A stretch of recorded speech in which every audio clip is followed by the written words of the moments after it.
¿no? Entonces veremos si también sabe cantar. Evan, has dicho, comenzaste a respuestas a fallas en el mercado. Y eso fue en el 2009. Y que aún sigue en vigor esa falla de mercado.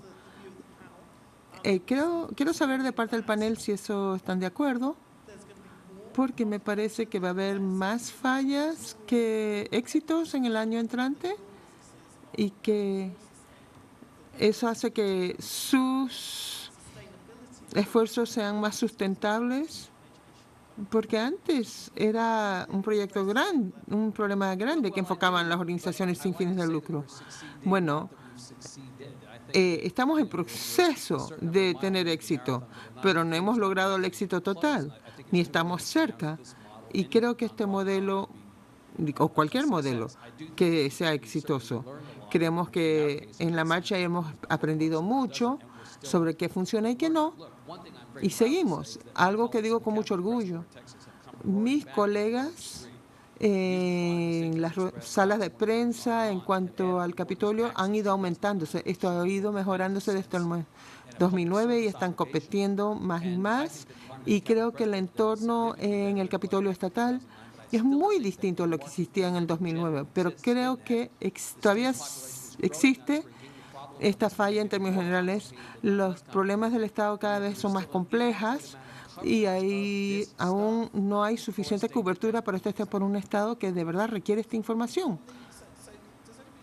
¿Alguien quiere darle seguimiento a eso? ¿Consideran ustedes que cuándo vamos a ver que estas organizaciones no funcionen? Bueno, ya lo han hecho, ¿no? Estamos aquí, pero la cooperativa de Chicago, hubo varias que han dejado de existir. No creo que Joaquín describe la situación más o menos, dice. Y han existido otras situaciones. No creo que alguien diga que sencillamente porque somos sin fines de lucro que eso va a ser la resolución perfecta. Siempre se tiene que analizar cada mercado en forma individual.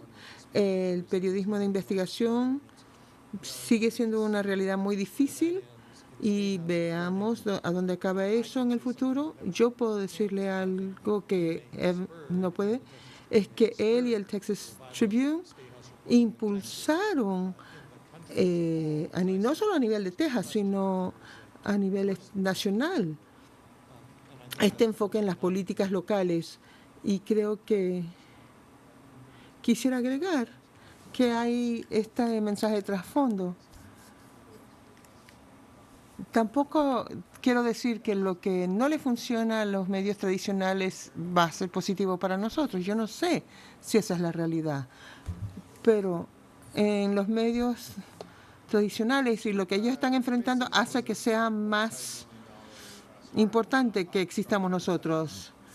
Está hablando de un esfuerzo sin fines de lucro que hizo un trabajo increíble, que contrató a una gente muy interesante.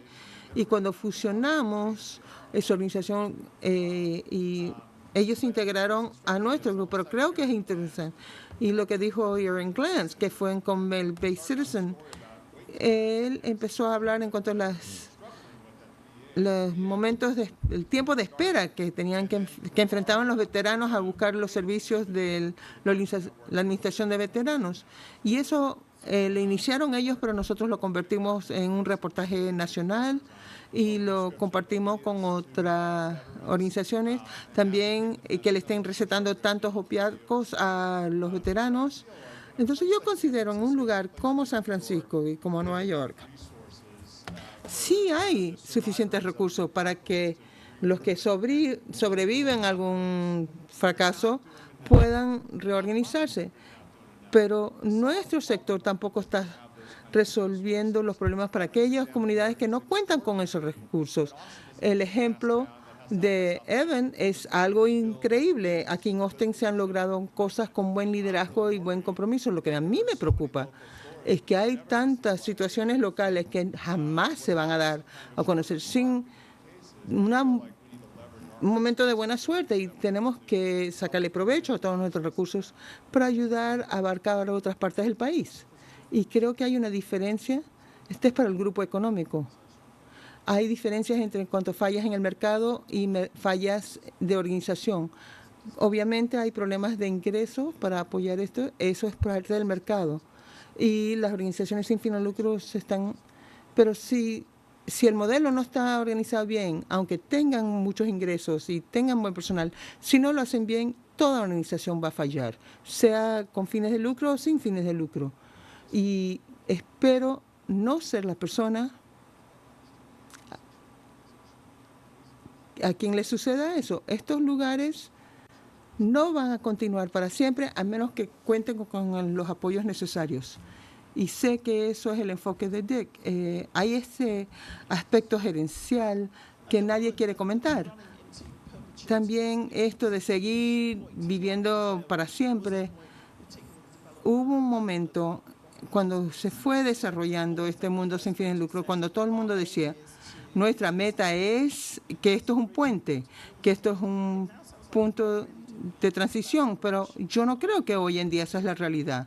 Esto no es un momento breve, estamos hablando de algo que esperamos que sea parte importante del entorno y lo que dijo Joaquín es importante. Y esto es un panel una pregunta que le planteo a todos. ¿Qué consideran ustedes? ¿Qué se tiene que hacer? Que estas fundaciones y estas personas que han subvencionado todos estos esfuerzos, vamos a llegar a un momento donde no tengamos que depender de ellos, donde el mercado va a permitir que estas organizaciones se valgan por su propia cuenta. Yo creo que lo que ha hecho Evan en Texas Tribune es el modelo. Tenemos que valernos de todas las herramientas empresariales del mercado y por ejemplo, nosotros no aceptamos fondos corporativos en el gobierno y para nosotros eso es muy importante, pero todas estas organizaciones tienen que organizarse en forma muy creativa y ver cómo diversifican sus fuentes de ingreso. Y creo que es muy importante que el público esté al tanto de que esto es algo que si va a existir en nuestra sociedad, y aquí no estoy hablando del periodismo en total, que hay ciertos segmentos del periodismo sin su apoyo.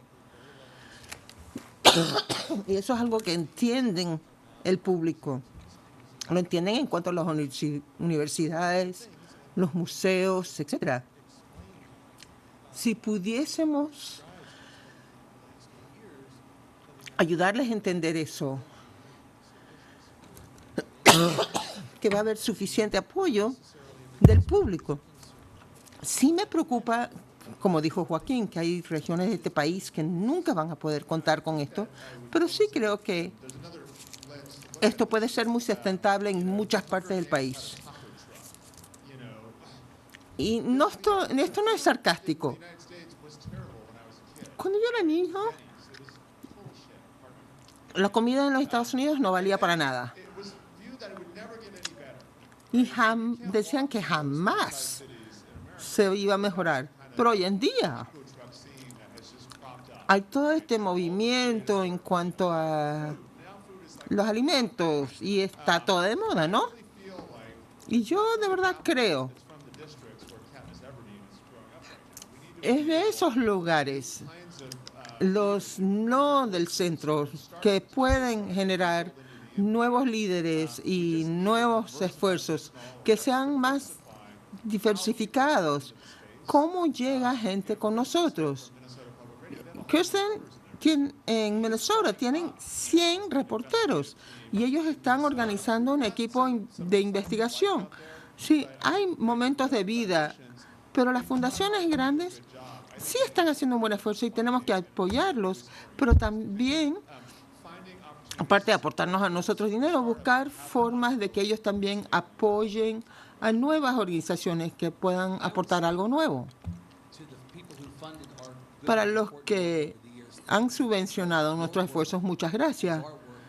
Pero nuestra labor, como la de ustedes, apenas está comenzando. El hecho de que hemos logrado crear los fondos para costear todos nuestros esfuerzos, no implica que ahora tenemos que ir cambiando de tema. La tendencia es, bueno, ya hemos apoyado a esta organización, como ustedes que están aquí por X número de años, ahora ustedes tienen que volar por su propia cuenta. Y reconozco que eso es parte, pero esto no se paga por sí solo. Este trabajo que realizamos es importante y es caro y agrega valor. Y yo quisiera recalcarle a todos los que nos aportan fondos, no solo deben invertir en aquellas cosas que funcionan, pero también en cosas que siguen funcionando, que esto es algo necesario para la sociedad y ayudarnos a descubrir nuevas formas que esto siga más adelante en el futuro. Los desafíos que enfrentamos todos es, ¿qué pasa cuando los primeros líderes pasan adelante y hay nuevas generaciones entrando? Esto es algo a largo plazo.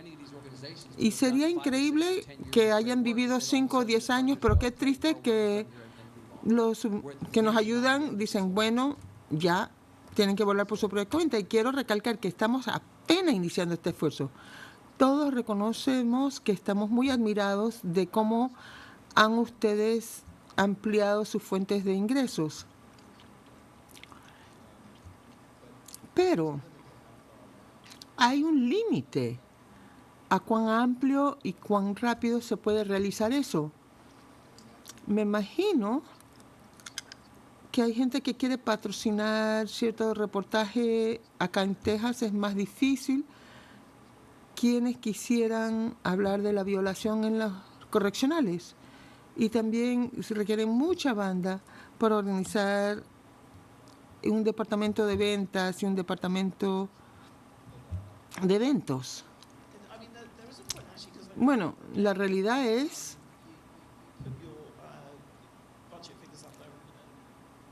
usted sacó su presupuesto y que son como un poquito más de 6 millones al año. Y tú dijiste que es de 13 millones. Bill, ¿cuál es el presupuesto de ustedes? 4,6. Y la de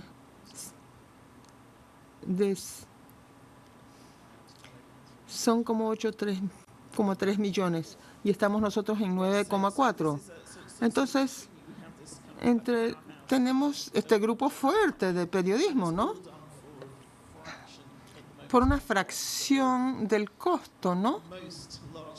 De la mayoría de los medios tradicionales. En el New York Times era de 200 millones, ¿no?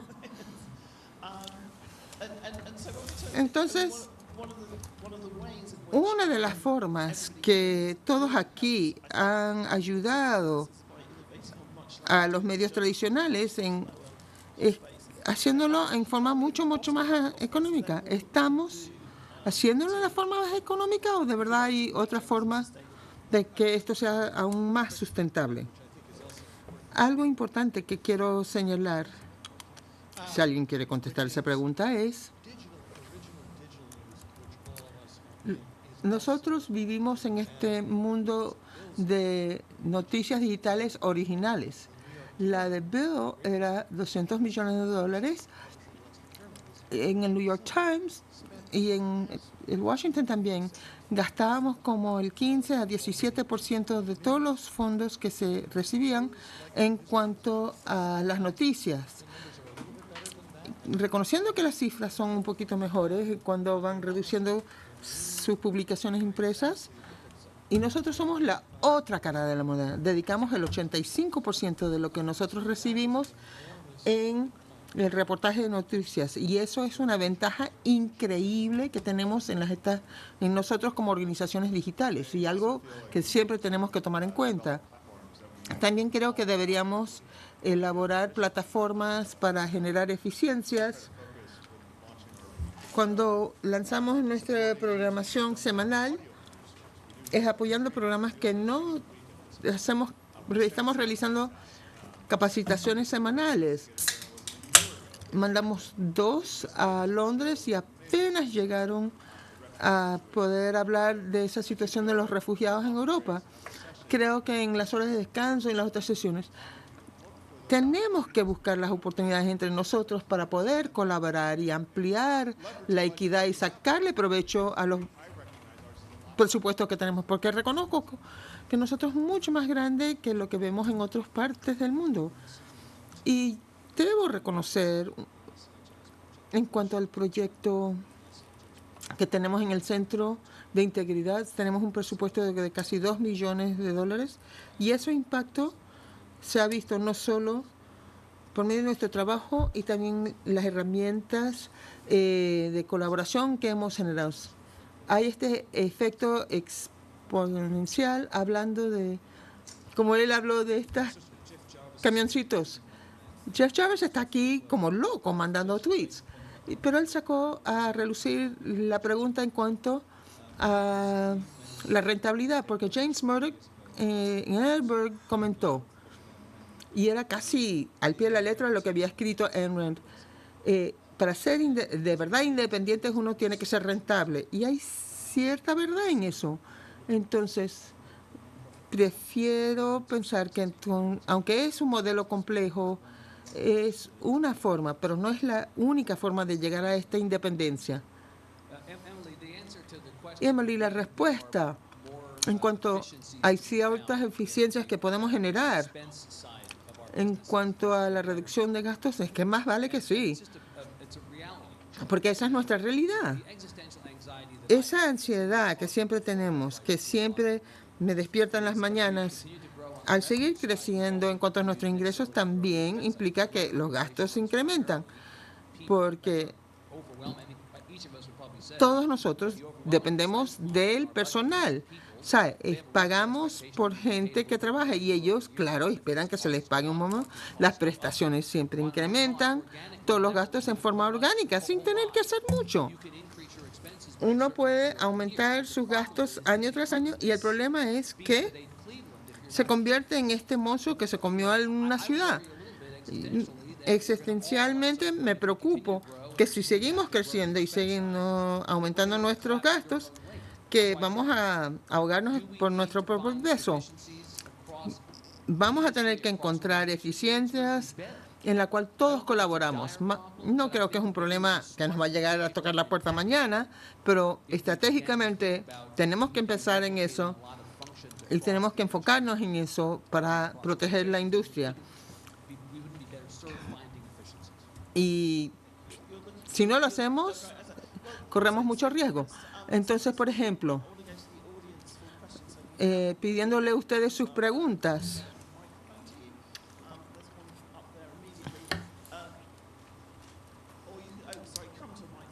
Así que pasen acá y acérquense a los micrófonos si tienen alguna pregunta. Lo que yo le iba a pedir a ustedes, preguntar a ustedes, en cuanto a los costos, supuestamente todo lo que vemos en estas distintas plataformas de distribución son herramientas bastante económicas que tienen a los grupos comerciales bastante preocupados. Son buenas noticias, ¿no? Sí, pero crear basura es fácil. Crear algo que valga la pena es mucho más difícil. Así que jamás tendría que convencer a alguien que uno puede hacer esto en forma económica. Requiere mucho tiempo y esfuerzo, pero las buenas ideas, ha sido mi experiencia, tienen una forma increíble de verse en forma económica al comienzo y poco a poco dejan de ser tan económicas.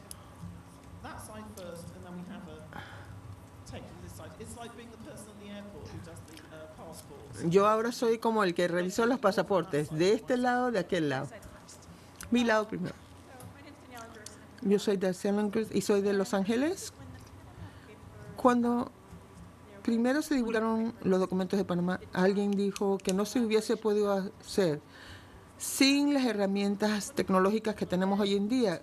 Nunca se hubiese podido colaborar de esta forma. ¿Hay estas herramientas que están surgiendo que le están permitiendo colaborar en forma más eficaz? Sí, claramente. Muchos de ustedes usan Slack, aunque no fue parte clave de esta plataforma, pero tiene toda la razón usted también quisiera mencionar que ni hemos visto el comienzo del uso de estas tecnologías y cómo esto va a ampliar nuestra posibilidad de trabajo. El reportaje es la parte más cara, tiene él toda la razón. Hay esta fricción con los medios impresos. La plataforma que creamos en ICIJ tiene un par de años de antigüedad y se ha creado una plataforma nueva para cada proyecto.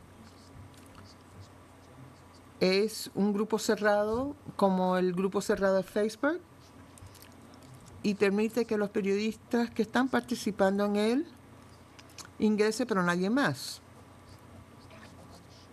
Y le da el espacio para compartir la información de lo que van descubriendo, para que los brasileiros puedan compartir lo que han descubierto en cuanto a de Petrobras, con las de Tierra del Fuego, y compartir entre solo ese grupo cerrado. Y creo que cada día va a ser más utilizado. Y estas personas estaban trabajando 24 horas al día en todas las esquinas del mundo, compartiendo información, accediendo a los documentos en un entorno seguro, tanto para ellos como para los documentos en sí. Jonathan Groves, de la Universidad de Drury. Evan, pregunto, ustedes siguen hablando de eventos. ¿Me quiere explicar un poquito más en cuanto a cómo organizar un buen evento? ¿Y qué fue un evento que fue un fracaso total? Tengo más ejemplos de lo peor, del segundo que lo que se imagina. Como dice el dicho, uno aprende al fallar y siempre va mejorando. Así que cuando las cosas no salen bien, siempre mejoramos. Vamos a generar como 1,7 millones en ingresos. La mayoría de esos dólares fue por medio de patrocinios. Todos los eventos son gratis. Entonces, vendemos entradas y lo demás son los patrocinios. Primero, tiene que ser sumamente fácil para que la gente asista y la mejor forma es que no tengan que pagar. Todos los eventos son iguales, menos el más grande, son gratis, abiertos al público, siempre para el acta, que nosotros no en cuenta. No tienes que ser donante, no tienes que ser afiliado, cualquiera puede llegar. Se presenta la gente en un escenario como esto, nosotros le hacemos preguntas, casi 2/3 del tiempo, y luego al público le toca hacer sus preguntas. Muchas veces son gente que son los políticos del público. Y ya que las elecciones no son muy competitivas, no hay motivación de haber hecho mucho, participado en estos eventos, porque no saben cuáles son las preguntas por anticipado. Y podrán hablar con la verdad. Es que tienen que rendir cuentas. Y les recomiendo que eso sea un modelo que puedan utilizar. Todos ustedes tienen concejales, gobernadores, los ministros estatales. Tienen la obligación de responderle a sus ciudadanos, explicándole el por qué están haciendo lo que están haciendo y el por qué no están haciendo lo que no están haciendo. Y hay y también les damos de comer. Y eso también es gratis para todos. Yo decidí, después de hablar, el nuevo lema va a ser: medios públicos, perdemos dinero acá. Porque estamos proporcionando algo gratis, pero además le damos de comer. Porque queremos que el público tenga la oportunidad y la motivación de llegar. Esto es el ejemplo perfecto de nuestra misión. Es que de verdad necesitan uno de estos camioncitos de tacos. Y que alguien...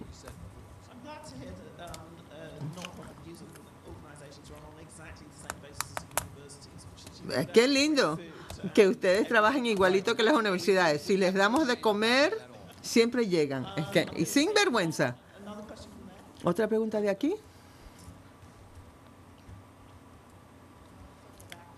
Entonces, vuelvo a hablar de la oportunidad de comer. Llego de una de las regiones más pobres del delta de Mississippi. Y nos acaban de eliminar completamente el programa de periodismo. Y les quiero preguntar a ustedes, ¿cómo? ¿Cómo no solo invertir en el futuro propio, sino en el futuro de toda nuestra industria? Y crear... ¿En qué universidad? Entonces, a partir de mañana van a trabajar con nosotros. Estamos trabajando en Alabama con el grupo Vance, la reforma de las correccionales. También están publicando algunos artículos, notas nuestras en el estado de Alabama. Si uno es en un centro de cuidados infantiles, anexado a una iglesia, nadie los vigila. Hay un compromiso fuerte de parte nuestra en el sur. Tenemos muchos aliados en Nueva Orleans. Yo quería trabajar con alguien en Mississippi. Así que mañana empezamos. Y lo que le digo a sus estudiantes, sean ambiciosos, enfóquense en Mississippi. Es uno de los lugares más interesantes porque nunca mucha información sale a la luz, a menos que se estén burlando de ellos. Mississippi tiene que participar en este intercambio, pensando en lo que está sucediendo con el programa de Marshall. Esa tradición tan antigua que hay en el Estado, me encantaría tener la oportunidad de trabajar con ustedes. Perfecto. Hablemos en un ratito.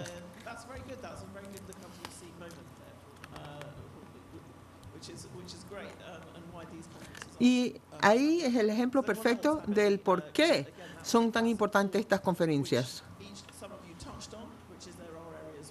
Porque eso era justo el tema que habían sacado a la luz cada uno de ustedes, que hay esas zonas que no cuentan con acceso y que han sido destruidas por los recortes presupuestarios. Una cosa más en cuanto a Mississippi. Cuando acabemos, porque si hay alguien que cuenta con ciertos fondos y quiere comenzar un esfuerzo como lo que hace Evan aquí en Texas, en Mississippi. Uno de los proyectos que tenemos es que no hay forma de salir. Apoyado por la Fundación Ford, le tengo que dar las gracias, y es un proyecto de cómo salir de las clases más bajas para tratar de alcanzar la clase media. Y es hablando con comunidades muy desventajadas. ¿Y cómo es que alguien sí tiene acceso y otros no? Algo que publicamos hoy en el Post, una mujer que se llama Buford, sobre ella, es de Flint, su mamá vive en Flint, y a ella nunca captó la situación. Y esto es cómo reconocer el trabajo que hacemos y cómo de verdad servimos a nuestras comunidades. Es un artículo perfecto de cómo uno tiene que empezar a escuchar mejor para darse cuenta de lo que está sucediendo con el vecino. Soy de aquí, de Houston, de Texas, porque Evan mencionó un poquito en cuanto a su personal y que eso es un costo grande de la organización en Dallas Morning News, que están hablando de los recortes grandes, y eso también se está viendo en todas las esquinas de la industria. Entonces cada día aumenta más el número de reporteros que no tienen dónde trabajar. ¿Qué en cuanto a los independientes y cómo eso podría ayudar o no la calidad de trabajo que se está realizando? Porque hay estos independientes que no tienen la obligación de escribir X notas al día. Eso pudiese dar lugar a unas notas más de más peso, de más investigación. Nosotros trabajamos con bastante independientes. De los mismos reos, a quien les pagamos, reconociendo que no es mucho, pero sí, para ellos es un montón de dinero, hasta personas que se le paga la tarifa normal de las revistas, no es barato. Y es muy complicado trabajar con los independientes hasta que uno tenga ya un conjunto de personas en las cuales confía. Y hemos tenido muchas experiencias porque hay situaciones donde hemos tenido que abandonarlo por completo porque no llegó al par.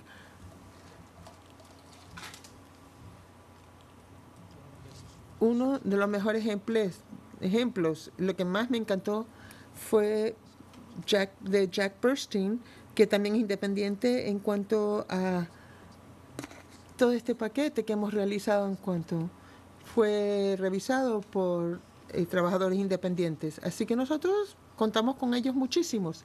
Sería muy interesante. No sé si los que aportan los fondos han hecho como una subasta en inverso a que ellos ofrezcan investigaciones con una red de salas de prensa. De repente hay forma de innovar con esto. Siempre tratamos de buscar los recursos y trabajar con, pero es muy difícil vivir, ganarse la vida como independiente. Para muchos no es sustentable. Aquí hay una pregunta de este lado. Yo soy de National Geographic y les pregunto, claramente ustedes consideran que el impacto es muy importante, especialmente para los que aportan los fondos. ¿Y cómo medirlo? O sea, el número de lectores, el número de visitas a la página, pero a la misma vez, muchos de ustedes trabajaban en medios tradicionales que tenían estas redes de distribución que son abrumadoras en comparación con lo que están viviendo hoy en día. Entonces, me pregunto, ¿cómo enfrentan ese desafío de cómo crear un público? Y sé que hay ese modelo de aliarse con los medios más tradicionales, pero ¿cómo ir más allá de eso? Para mí, la parte más frustrante, yo trabajé por 18 años en Texas Monthly, que tenía suscriptores, teníamos trabajadores contábamos con una base de lectores, pero la frustración para mí, si me preguntase de inmediato, ¿cuál es el número público a que tiene? No le puedo decir. Le puedo decir cuánta gente han visitado mis páginas, les puedo decir cuántos me siguen, cuántas organizaciones de los medios publican nuestro contenido, cuántos asisten a los eventos. Pero si me preguntases, ¿cuántas personas han leído mi contenido? El que te diga que tenía información suficiente para calcular eso, creo que casi te está mintiendo, si no mintiendo claramente. Estamos en un momento, en este proceso de desarrollar este sector. Sí estamos tratando de elaborar esas estrategias y esa analítica, pero medirlo, sumamente difícil. Dos comentarios rápidos. Y no estoy en desacuerdo con lo que haya dicho Evan ni tú. Número uno, las redes sociales. Es importante todavía dar un paso atrás y ver lo increíble que ha sido esta innovación. Si hace 10 años se hubiese dicho que vamos a poder captar nuestros lectores más interesados, que ellos compartan nuestras notas con gente que les interesa y que conocen en forma gratuita, sin que le tuviéramos que pedir, ustedes me van a decir, están locos. Y eso es lo que está sucediendo hoy en día. Y los obstáculos son muy bajos para ingresar a este mercado. Creo que la última vez que yo me fijé son 5 periódicos en los Estados Unidos que tienen más seguidores en Twitter que nosotros. Y ellos tienen cientos de años, nosotros solo 8. Y la segunda cosa, que algo que no se comenta mucho, que creo que es importante, que queda implícito en su pregunta, es, si tuviésemos acceso a toda esta información, que el público está casi al par de los lectores de todas las otras plataformas, menos las más grandes. El secreto que nadie quiere comentar de publicar hoy en día es cuántas visitas por nota. Y ninguna editorial local ni nacional va a divulgar esa información, porque las cifras son sumamente bajas. Y en cuanto a lo que yo he podido indagar, nosotros estamos casi al par de ellos. Tampoco creo que el volumen es otra forma de analizar impacto. Tenemos un científico social que está haciendo estos estudios, la doctora Lindsay, y generalmente no le digo la doctora, ella nos está ayudando a publicar nuevos estudios para establecer nuevos marcos. Por otra razón, es que tenemos que dar un paso atrás. En cuanto a la calidad, la nota Tricop West fue mucho más importante que otro artículo sobre los monitos que bailan. Jeff Jarvis, yo aquí estoy. Me llama la atención, dado las declaraciones de emisiones y el enfoque que ustedes tienen en cuanto a calidad, es tan importante y es increíble. Pero acá en los Estados Unidos tenemos esta cultura de generosidad y de filantropía que no existe en otros países y otras culturas. No cuentan con las fundaciones ni se les dan los beneficios impositivos. Entonces, lo que quiero preguntarles, si se les obligase, el problema es que si es con fines de lucro, es que tienen que participar en este mundo de los Kardashians, que es una locura. Y con el trabajo increíble que ustedes haciendo, ¿qué pueden aportarle al mundo de fines de lucro? Si viviesen en otro país y si tuviesen que trabajar en lo que están trabajando, ¿cómo lo apoyarían? ¿Qué lecciones tienen ustedes para el mundo de fines de lucro para que ellos se enfoquen más en el valor y no en el volumen? Si yo fuera David Cameron y si yo quisiera resucitar mi fama política, yo haría que el periodismo sea un don de toda la sociedad, reconociendo que aquí en los Estados Unidos sí contamos con esa situación muy distinta al resto del mundo, por la filantropía que vivimos aquí y que hay todos estos beneficios impositivos donde quedan exentos para la paga de impuestos, pero hay unas excepciones que es una cultura que cuadra con la subvención del gobierno de los medios. Yo no considero que va a ser algo práctico ampliar los medios públicos dado nuestra realidad política. Y hay en otros países donde esto sí es una buena posibilidad, que por ejemplo Gran Bretaña tienen esta cultura política que cuenta con una cultura mucho más robusta de apoyo del gobierno. Y eso hace que nosotros volvamos a enfocarnos en cuanto a las diferencias culturales. Si no tuviésemos la Constitución por escrito, estaríamos en guerra civil total. Los de Gran Bretaña no lo tienen y tampoco han tenido una guerra civil. Así que depende mucho de la cultura interna de cada país y uno tiene que enfocarse en su cultura y ver qué ventajas y desventajas hay de trabajar en su país. ¿Alguien más quiere responder a eso? Porque volvemos a atender el tema. Nosotros consideramos que esto nunca se va a acabar, es que las organizaciones sin fines de lucro sean sustentables. Es que Google tiene una iniciativa de 150 millones de euros. Veamos cómo le va a funcionar en Europa. Pero eso existe en Europa porque hubo este repudio de parte de los políticos de la forma negativa que veían a Google. Pero vamos a ver lo que sucede en Europa.